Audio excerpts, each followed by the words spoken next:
하나님의 말씀을 보겠습니다. 시편 69편 13절에서 28절입니다.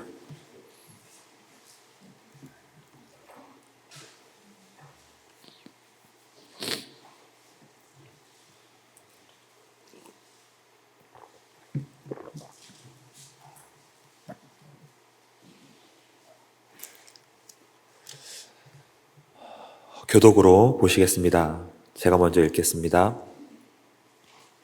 여호와여, 나를 반기시는 때에 내가 주께 기도하오니 하나님이여, 많은 인자와 구원의 진리로 내게 응답하소서.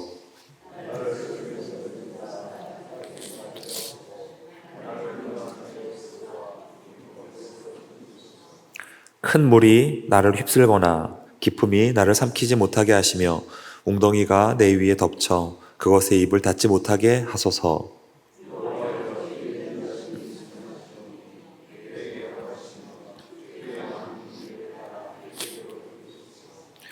주의 얼굴을 주의 종에게 숨기지 마소서. 내가 환난 중에 있사오니 속히 내게 응답하소서.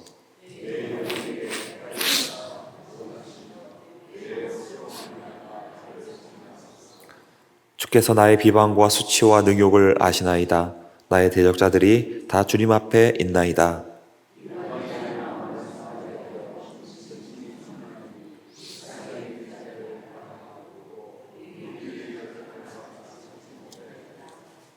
그들이 쓸개를 나의 음식물로 주며 목마를 때에는 초를 마시게 하였사오니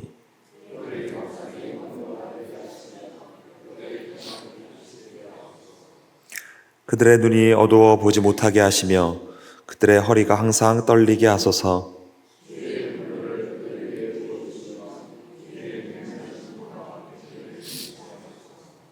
그들의 거처가 황폐하게 하시며 그들의 장막에 사는 자가 없게 하소서.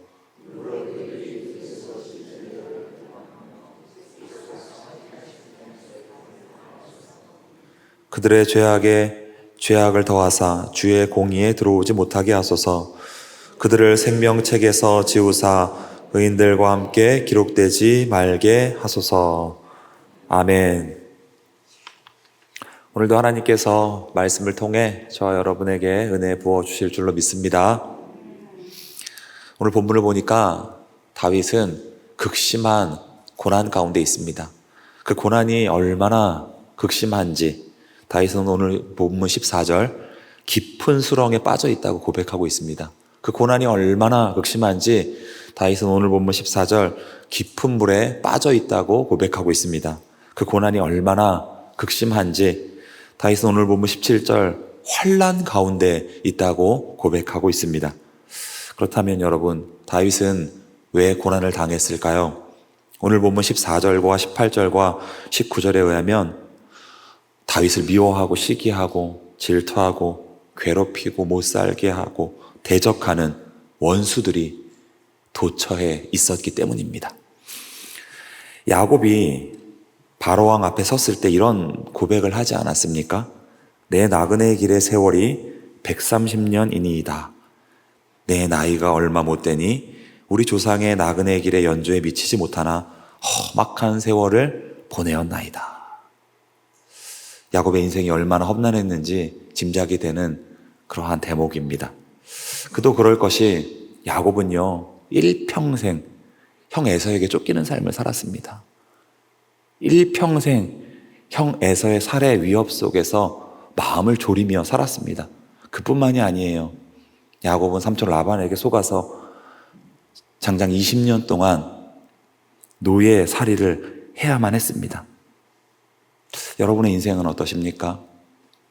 야곱처럼 험악한 세월을 보내지는 않으셨습니까? 고난으로 점철된 인생을 살아오지는 않았습니까? 고단한 인생을 살아오지는 않았습니까? 야곱과 다윗의 인생도 그러했습니다. 그러나 다윗은 그 모든 고난을 다 이겨내고 극복을 했습니다. 그래서 결국에는 이스라엘의 전무후무한 왕이 되었습니다. 그렇다면 여러분, 다윗이 그 모든 고난을 극복하고 이겨낼 수 있었던 그 비결은 무엇이었을까요? 다윗이 그 모든 고난을 극복하고 이겨낼 수 있었던 것은 그가 전능하신 하나님을 향하여 부르짖어 기도했기 때문입니다. 오늘 본문 13절에서 18절을 보시겠습니다. 여호와여, 나를 반기시는 때에 내가 주께 기도하오니 하나님이여 많은 인자와 구원의 진리로 내게 응답하소서. 나를 수렁에서 건지사 빠지지 말게 하시고 나를 미워하는 자에게서와 깊은 물에서 건지소서. 큰 물이 나를 휩쓸거나 깊음이 나를 삼키지 못하게 하시며 웅덩이가 내 위에 덮쳐 그것의 입을 닫지 못하게 하소서. 여호와여, 주의 인자하심이 서나오니 내게 응답하시며 주의 많은 긍휼에 따라 내게로 돌이키소서. 주의 얼굴을 주의 종에게서 숨기지 마소서. 내가 환난 중에 있사오니 속히 내게 응답하소서. 내 영혼에게 가까이 하사 구원하시며 내 원수로 말미암아 나를 속량하소서. 다윗은요, 고난 가운데 한탄만 하지 않았습니다. 다윗은 고난 가운데 원망만 하지 않았습니다. 다윗은 고난 가운데 불평만 하지 않았습니다. 다윗은 한탄과 원망과 불평의 자리에서 일어나 어떻게 했죠? 전능하신 하나님을 향하여 부르짖어 기도했습니다. 내가 환난 중에 있사오니 속히 내게 응답하소서. 그가 그렇게 전능하신 하나님을 향하여 부르짖어 기도했을 때 하나님은 그를 구원해 주셨고 그의 모든 대적들을 물리쳐 주셨으며 그를 이스라엘의 전무후무한 왕으로 세워주셨습니다. 그렇습니다. 전능하신 하나님을 향하여 부르짖어 기도하면 고난을 극복할 수 있습니다. 왜냐하면 우리가 믿는 하나님은 전능하신 하나님이시기 때문입니다. 여러분, 모세를 한번 떠올려 보십시오. 모세는요, 고난을 당할 때마다 어김없이 전능하신 하나님을 향하여 부르짖어 기도했습니다. 이스라엘 백성들이 마라에서 3일 만에 물을 찾았습니다. 3일 동안 물을 마시지 못하다가 물을 발견하니까 어떻게 하죠? 미친 듯이 물을 마시기 시작합니다. 그런데 그 물은요, 도저히 써서 마실 수가 없는 그러한 물이었습니다. 그러자 이스라엘 백성들이 막 원망하고 불평합니다. 모세는 지도자로서 위기감을 느꼈어요. 모세는 지도자로서 그 문제를 해결해야 했습니다. 그때 모세가 어떻게 합니까? 하나님을 향하여 부르짖어 기도했습니다. 출애굽기 15장 25절입니다.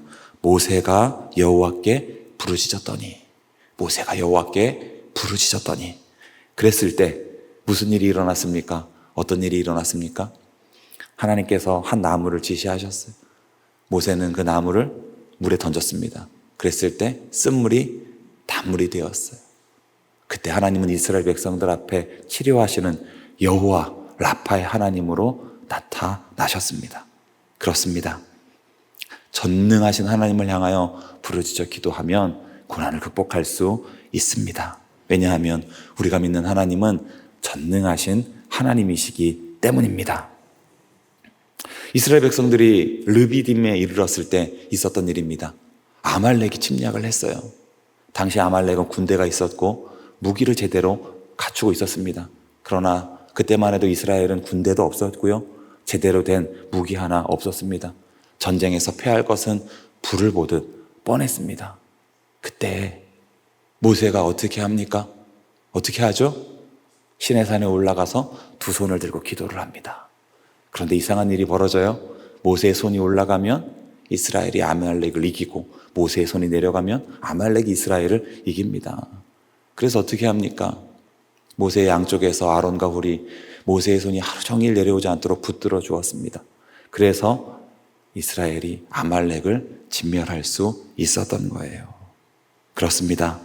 전능하신 하나님을 향하여 부르짖어 기도하면 고난을 극복할 수 있습니다.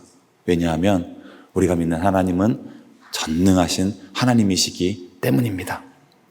이스라엘 백성들이 기브롯 핫다와에 이르렀을 때 있었던 일입니다. 여기서도 이스라엘 백성들이 원망하고 불평합니다. 이번에는 뭐라고 원망합니까? 뭐라고 불평합니까? 애굽에 있을 때는 야채도 많이 먹었는데, 애굽에 있을 때는 채소도 많이 먹었는데, 애굽에 있을 때는 고기도 많이 먹었는데 여기는 먹을 것도 없다. 이러다가 우리 줄여 죽겠다. 그동안 하나님께서 만나도 내려주시고 모든 필요를 공급해 주셨는데도 이스라엘 백성들은 또 원망하고 불평합니다. 모세는 지도자로서 위기감을 느꼈어요. 모세는 지도자로서 이 먹는 문제를 해결해야 했습니다. 그때 모세가 어떻게 했을까요? 그렇습니다.